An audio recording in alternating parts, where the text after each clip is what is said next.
The reason you're not getting results with identity shifting is because you haven't realized who you really are.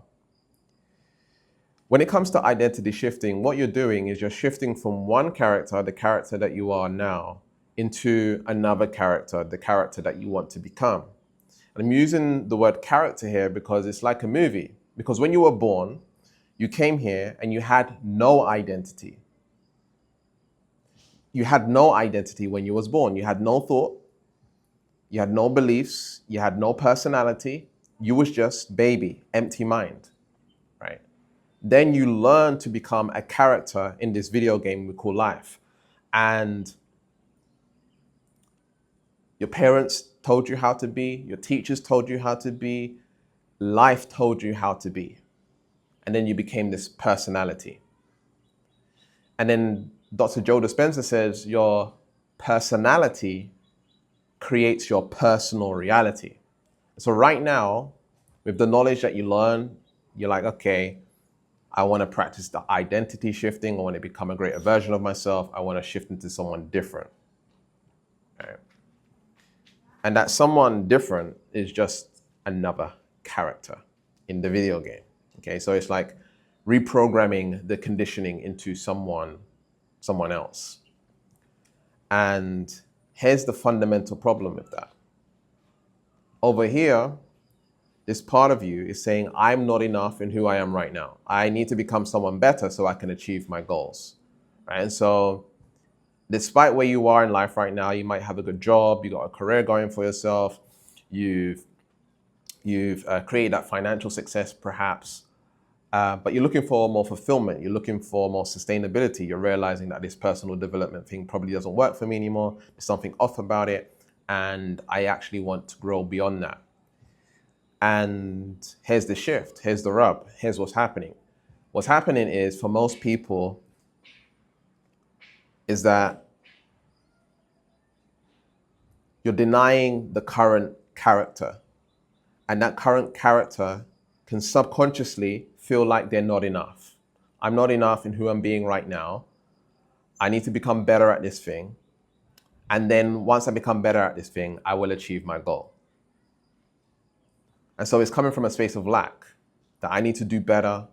And then sometimes we can be hard on ourselves. We can have that internal dialogue, that negative internal dialogue. And it can be indirectly depressing. Even though we think we're doing something good, we have to realize that we live in the reality of duality and polarity, which means when you do one thing, another thing's also available. For example, if you use an affirmation, I am rich, I am rich, I am rich, you are also saying, I am not rich, I am not rich, I am not rich, because you've said it, right? Right? You're implying that you're not it by saying it. And so you're realizing that you're not it in the moment. So really the affirmation that you're repeating is, I'm not rich, I'm not rich, I'm not rich, or I'm not enough, I'm not enough, every time you use an affirmation. Just an example, right? And so how do we transcend that? How do you move through life without having to change who you are and still mastering your reality and achieving your goals? So here's what I found, right? You're born with no thought. You're born with no belief. That is who you really are. And in that being who you really are, consciousness, you realize that you have the conscious control from shifting from one character to a new character, right? And the character that I recommend, which isn't even a character, by the way, is just no character at all, going back to no character. I know that might sound a little bit scary for some people. Gavin, I won't have any identity? Why would I do that? No identity is the best identity because that identity has no limits. Right? If you shift into a certain identity, you've put a limitation on yourself. When you were a baby, you was unlimited. What I mean by that is you're like, oh, maybe I can't walk, maybe I can't crawl, maybe I can't do this. There were no doubts, there were no fears, except for the root fears, which is the fear of falling, the fear of loud noises, and the fear of physical pain. That's the only fears you had as a baby. Everything else is conditioning. So imagine how unstoppable a baby is until it learns from mommy or daddy's expressions. I shouldn't do this, I shouldn't do that, I should be afraid of this, I shouldn't be afraid of that. There's a video on YouTube, you can go search it after watching this video. Maybe I'll put it in the description if I remember. Where they put babies around snakes. They put a bunch of babies, they're doing an experiment, they put a bunch of babies around snakes. Guess what? The babies are not afraid of the snakes. They're touching the snakes, they even putting their mouths on the snakes. They don't care. They have no fear around the snakes because they don't know what it is, and they don't know, they haven't learned or been conditioned to be afraid of it. How do they learn to be afraid of it? They look at mommy or daddy's face, their facial expressions, and then they know how to react to a snake being there. When this situation happens, this is how I should react. So constantly through life, we start learning, this is what I should be afraid of, this is what's scary. A spider, you know, a lot of people are afraid of spiders, right? You're afraid of a spider because you've been taught to be afraid of a spider. It sounds crazy, right? But that is the truth. If you've been taught your whole life, because I'm not afraid of spiders, by the way, if you've been taught your whole life that this is something to be excited about, you would just be excited about seeing a spider. You know, in some cultures, spider means good luck. So we have to begin to understand that all of these narratives and stories and beliefs and ideas and concepts and perceptions on reality are all lies. So the idea that your current character, your current self, who you are right now, needs to improve creates this inherent lack that I'm not enough, I need to be better, and that can create an insecurity. And so you're constantly chasing success or becoming a better version of ourselves in order to validate who we are rather than accepting who we are in the present moment. And so the no identity, there's no need for accepting. There's kind of an indirect acceptance through being in presence, through being in consciousness, through realizing that you are not the character. There is I can be whoever I want to be and it's okay. There's a powerful approach to things like anxiety that I learned many years ago from one of my coaches. And it was that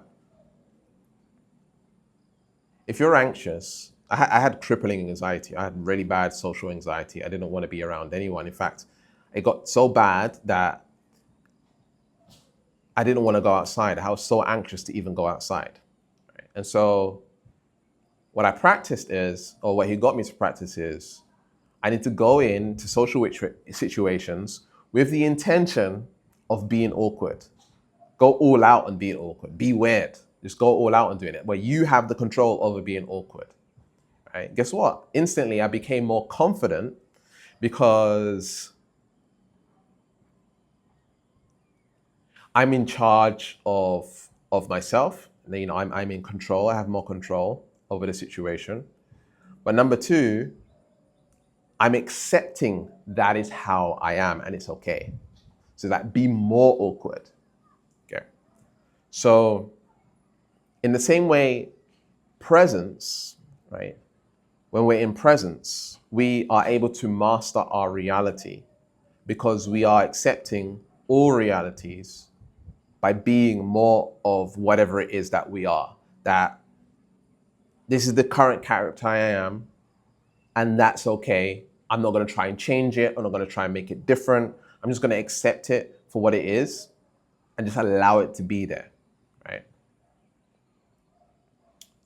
And through doing that, through practicing that, we come back to awareness, we come back to presence, which is the most powerful state or the highest frequency that we can come into, even though it might not feel like it. A lot of people are looking for a good feeling place, right?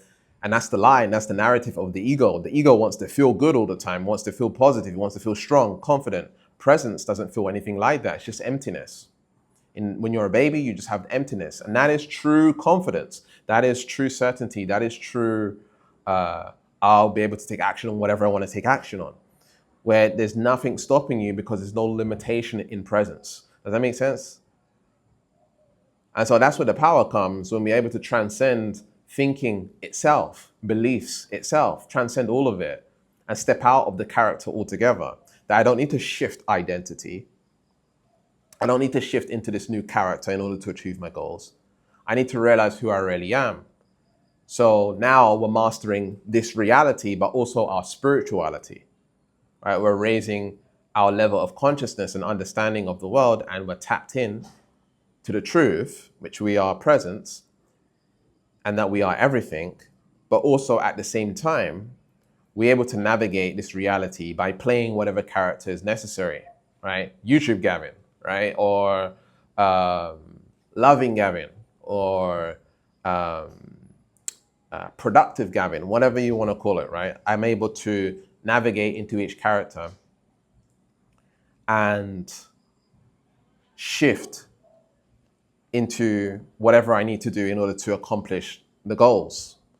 This is how you master your reality, by realizing that you are not your mind, you're not your thoughts, you are not your characters, you're not your personality. Can you see how that works? And so, in order to see a shift now in your life, it's realizing that, okay, I accept who I am completely from a place of presence and awareness, that this is who I am and it's okay. Only life or my ego is telling me that I'm wrong, that, there's something wrong with me and I need to be different than I am, and that all of this stuff is bullshit and narratives and stories that the Matrix has taught us. Do you want to continue listening to that, or do you want to transcend all of these stories that we tell ourselves about life, that we learned about money, by the way? A lot of this stuff, the way that we need to behave in life, is the root cause of a lot of it is money. And so money is controlling how you be, right? Life and people are controlling how you be. And really, we just want to be sovereign. We want to be free and experience our true selves, which is no mind, presence. So if you would like to continue this journey with me, check out the links in the description, and I'll speak to you in the next video. Peace, peace.